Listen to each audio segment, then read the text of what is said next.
So I just updated my Peloton app, and you can see I have the new, click on classes, I have the new Just Workout feature. So this is a new feature that they're just slowly rolling out. If you have an iOS, I would check because I think that they just actually released it to a majority of people. But so this Just Workout, you can click on it.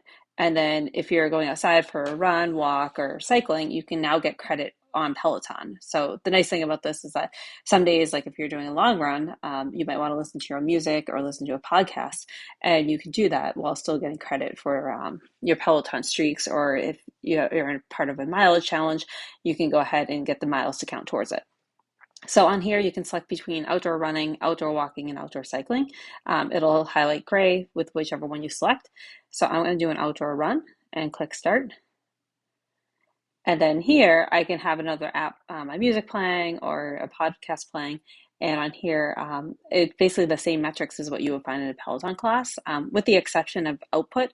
But I don't think that in the outdoor classes they have that either. So it's kind of similar to when you do a Peloton outdoor class. So if I had a heart rate monitor connected, you would also see this on here. You can pause, you can stop it. So if I stop it, it'll say, do you want to save this workout? And I can end it. And then this workout will show up underneath all my classes. So the cool thing about this is that the miles do count towards your mileage challenges as well as to your streaks. So it's a nice way if you have like a long run, or if you're not in the mood to take a Peloton class, you can still get credit for your Peloton challenges and streaks.